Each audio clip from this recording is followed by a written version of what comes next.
Salut à tous, alors aujourd'hui je vous retrouve pour ma toute première vidéo. Je m'appelle Solène et j'ai 19 ans et je suis en études supérieures.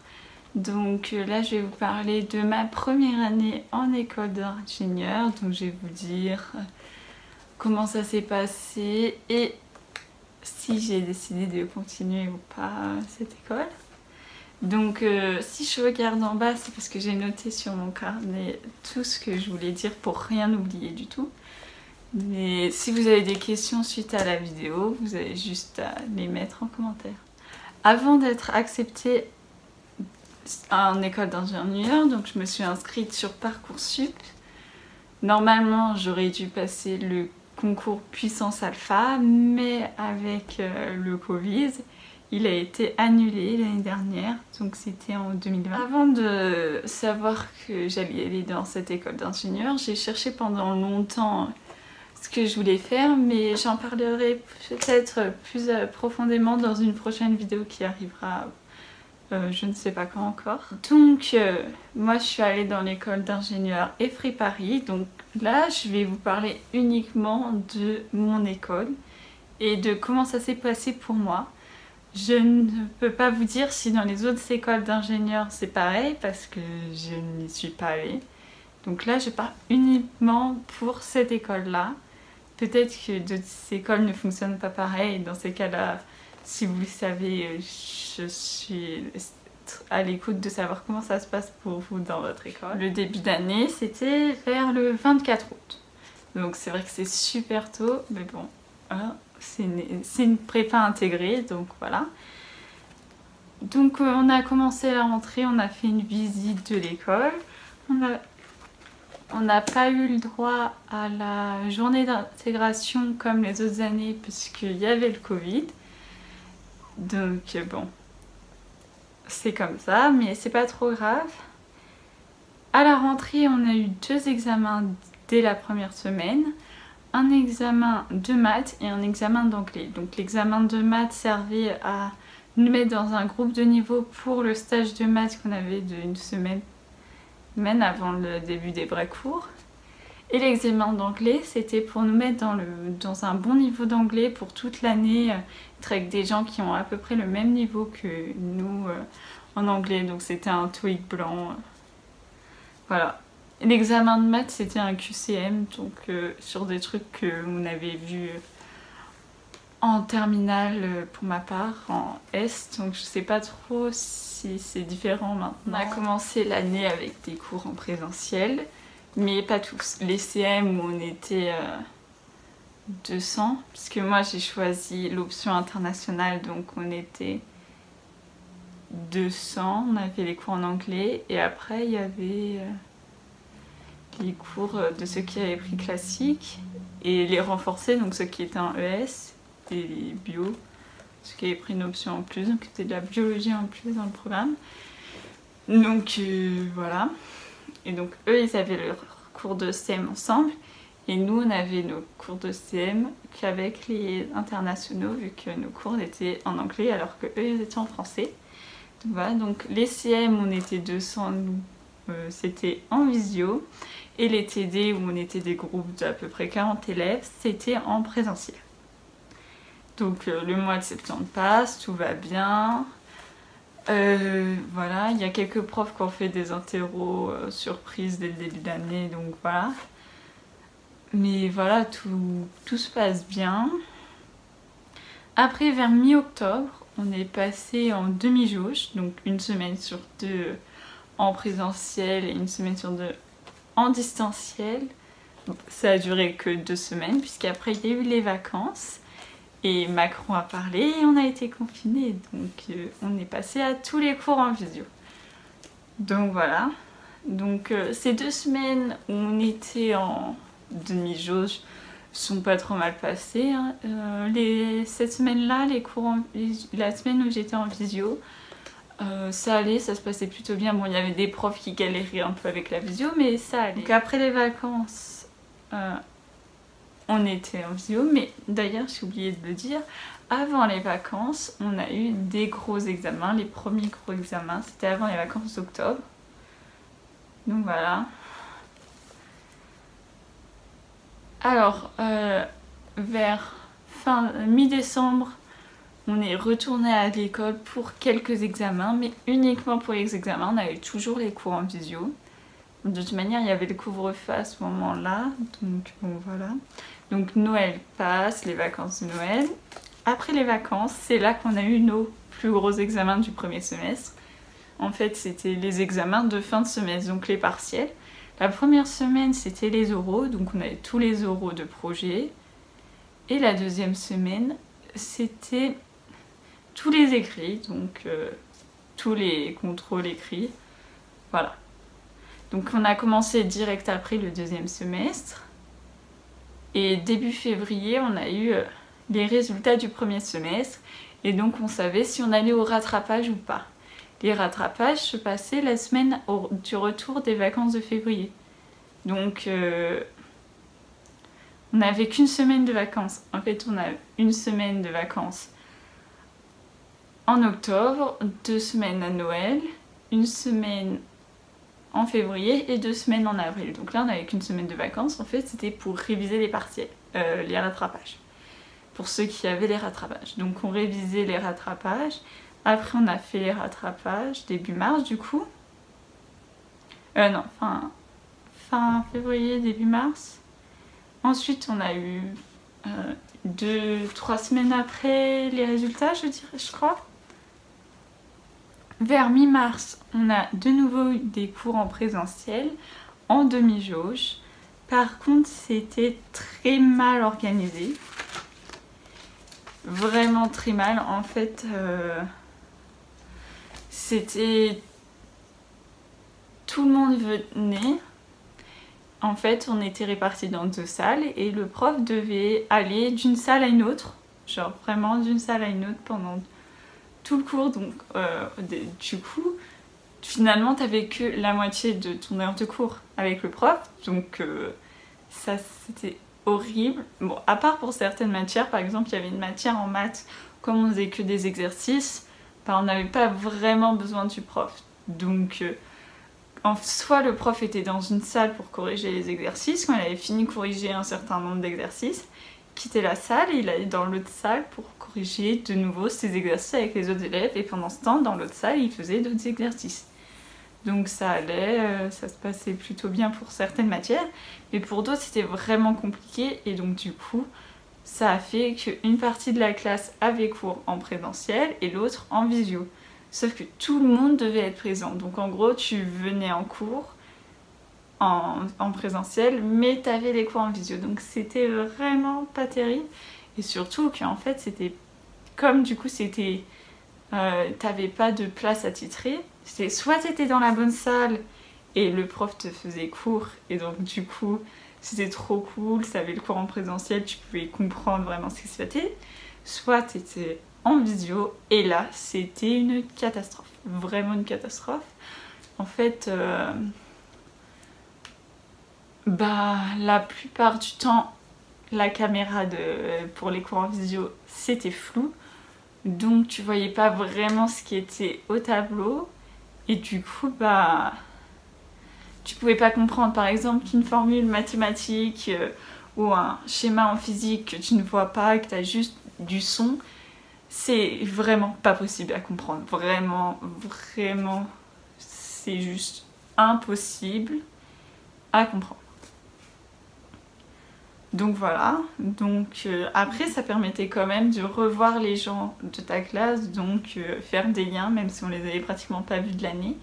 Certains ont réussi à faire des liens. Personnellement, j'ai pas vraiment eu de lien avec les gens de ma classe. Enfin, si, quelques liens, on a un peu parlé pour des cours, mais voilà, ça s'arrêtait là, donc bon.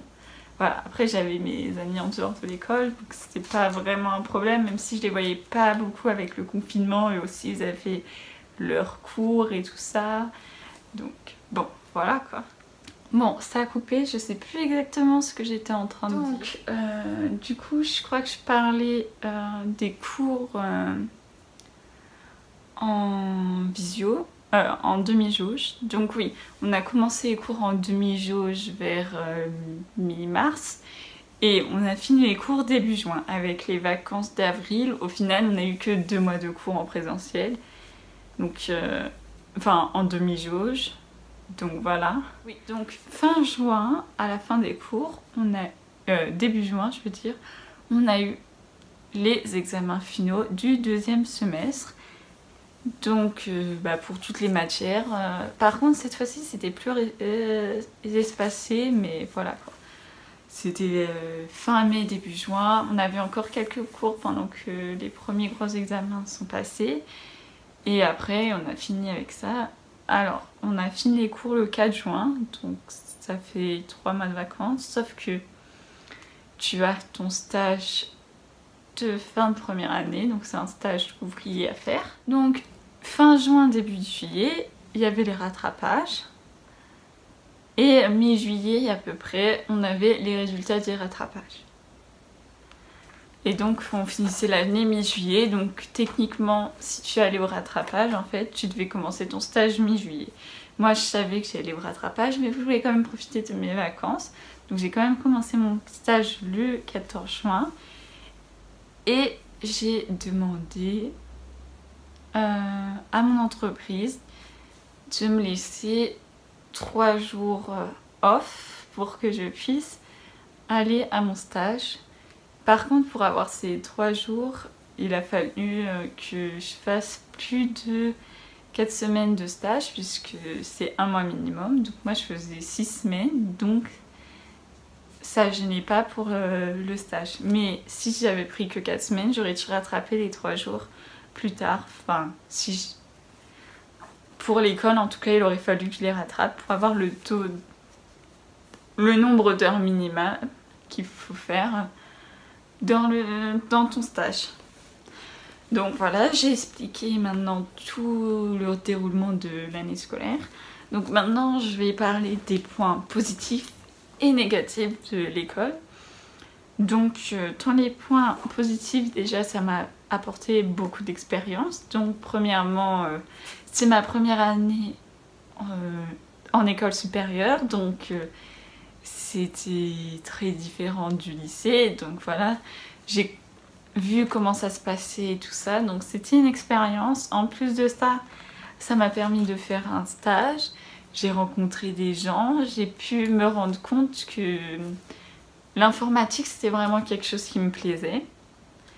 Malheureusement, il y avait beaucoup de points négatifs dans cette école. Déjà le prix, donc je vais pas le dire là parce que je me souviens plus du prix, mais c'est très cher. Rien que le prix de l'inscription c'est 1 500 €. Donc je vous laisse imaginer le prix de l'école. Et je trouvais que par rapport à la qualité des cours qu'on avait, ça ne vaut absolument pas son prix. Je vais vous citer quelques exemples qui prouvent que les profs dans cette école, il y a quelque chose qui allait pas. Premièrement, je crois que c'était au tout début de l'année, on avait cours en amphithéâtre, en groupe de TD. Donc je m'installe devant la salle en attendant le début du cours. Et là, il y a quelqu'un qui sort de la salle et qui nous dit le cours finalement il serait dans un autre amphi car le vidéoprojecteur ne fonctionne pas. Donc moi je me dis ok d'accord, je vais vers l'autre amphi. Donc on arrive dans l'autre amphi avec tous les autres, on s'installe et là qu'est-ce qui se passe? Le projecteur ne fonctionne pas non plus. Enfin, personne n'arrive à allumer ce projecteur. Donc pendant 15, 20, 30 minutes, on s'occupe du projecteur. Donc pour un cours qui dure 1h45, ça fait beaucoup de temps juste pour un projecteur. Donc bon, voilà quoi. Après, plus tard dans l'année, c'était au 2e semestre, on avait un prof qui a cassé son ordinateur et donc du coup, il utilisait l'ordinateur prêté par l'école, je ne sais pas trop comment c'était. Et franchement, il savait pas du tout s'en servir pour un prof. C'était un prof de maths, pas d'informatique, mais quand même. Voilà quoi. On a même eu un mail à un moment pour demander à certains élèves dans la classe dans chaque classe, au moins un élève par classe fasse une formation pour apprendre à servir du projecteur, de l'ordinateur et tout ça, pour aider les profs pendant les cours. En fait, ça faisait partie de la note PAF qu'on avait normalement toute l'année, mais que nous, on a eu qu'au 2e semestre, qui est la note de participation à la vie étudiante. Donc, soit tu faisais ça, soit tu étais dans une association, soit tu faisais des journées portes ouvertes, ça te faisait des points. Et donc, si tu n'avais pas la moyenne, ça pouvait te faire rater ton année. Voilà quoi. Donc, c'était vraiment quelque chose de très important. Bon, au 1er semestre, comme c'était tout en visio, on l'a pas eu. Ça a compté pour le 2e semestre. Mais plutôt en bonus, si je me souviens bien. On avait tous 10. Et si tu faisais des trucs, tu pouvais avoir des points bonus sur toutes les autres matières si tu devais aller en rattrapage. Ça marchait pas pour toutes les matières. Mais ça marchait pour le français, l'anglais et l'économie, je crois. Je veux pas dire de bêtises, mais je crois que ça pouvait rattraper ces matières-là. Donc voilà. Après, il y avait des profs qui savaient pas vraiment donner cours. Les profs, ils expliquaient pas vraiment très bien. Tu lui posais des questions, ils voulaient pas répondre. Franchement, ouais, les profs, ils étaient pas ouf. Et vu le prix que l'école coûte, c'est un peu inadmissible quand même. Et du coup, j'ai parlé avec beaucoup de gens de l'école. Je savais que j'allais pas passer en 2e année parce que j'avais raté le 1er semestre. Donc, je pensais redoubler dans l'école au début. C'était mon premier choix, redoubler dans l'école. Puisque je savais que j'allais pas passer en 2e année. Et puis après, je me suis dit, est-ce que j'ai vraiment envie de redoubler? J'avais mis des vœux sur Parcoursup au cas où, voilà. Et finalement, on a eu une réunion d'information pour voir les autres filières que l'école proposait. Et c'est à ce moment-là que je me suis dit, ah, c'est peut-être une bonne idée de faire un bachelor informatique qui proposait. Et j'en ai discuté avec ma mère et elle m'a dit, ah, mais du coup, tu peux voir sur Parcoursup, tout ça, les bachelors. Donc je m'étais inscrite déjà pour des bachelors et pour des comment ça s'appelle, des BTS informatique et des licences.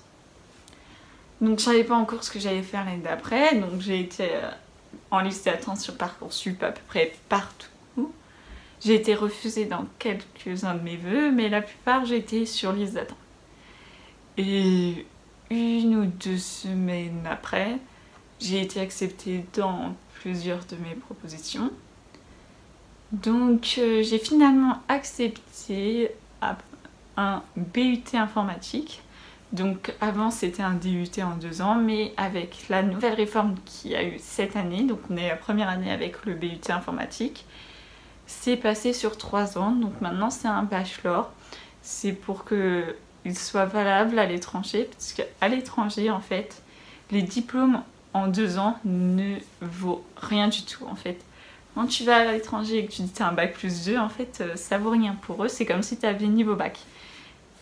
À l'étranger il n'y a que à partir de bac plus 3, donc c'est pour ça aussi que ils ont fait cette réforme. J'ai commencé les cours dans cette école et j'ai parlé un peu du fait que j'avais fait une réorientation et j'ai dit que j'étais à EFRI Paris l'année dernière et certains élèves de cette école et avec d'autres gens avec qui j'ai parlé, ils m'ont dit oui, en fait c'est une école un peu commerciale, j'ai envie de dire entre guillemets, parce que c'est pas vraiment le mot, mais en gros pratiquement tout l'argent que tu donnes à l'école sert à financer la partie commerciale de l'école, donc faire de la pub, tout ça. Vous avez sûrement vu dans le métro si vous habitez à Paris, la pub EFRI Paris passer, parce que moi je prenais le métro souvent l'année dernière. Et à chaque fois, je voyais la pub et préparer. Enfin, souvent. Quand je devais aller en cours, je le prenais souvent. Quand on était confinés en visio, je le prenais plus, bien sûr. Donc, à l'Effray, pour les gens qui venaient pour les portes ouvertes, les salons, tout ça, on leur donnait un sac, des bonbons, un masque, un stylo, une espèce de chouette anti-stress, tout ça avec le logo est préparé dessus. Donc vous imaginez que ça coûte quand même pas mal d'argent de faire ces trucs là. Et donc cet argent qui aurait pu servir à avoir des profs compétents, j'ai envie de dire ça comme ça, et désolée pour l'école, mais c'est un peu vrai. Et ben en fait elle sert juste à la communication de l'école et franchement c'est moyen. Donc bon, ma caméra a déjà coupé 4 fois, donc je pense que ça veut dire que je dois m'arrêter là pour cette vidéo. Donc j'espère qu'elle sera utile à certains qui tomberont dessus par hasard, puisque vu que c'est ma première vidéo, je n'ai pas d'abonnés, donc j'espère vraiment qu'elle sera utile à ceux qui tomberont dessus. Et si vous connaissez quelqu'un qui veut aller en école d'ingénieur, qui hésite pour l'année prochaine, hein, parce que du coup je la poste en début d'année parce que je sais que Parcoursup ça va très vite à partir de janvier, c'est commence à être très vite qu'il faut choisir ses vœux, donc je vais la poster le plus rapidement possible. Donc vraiment si vous voyez quelqu'un qui veut aller en école d'ingénieur ou faire des études dans l'informatique et qui sait pas trop vers quoi se tourner, conseillez-lui de regarder cette vidéo, comme ça il aura un avis sur cette école là. Donc voilà, j'espère vous retrouver dans une prochaine vidéo bientôt. Salut!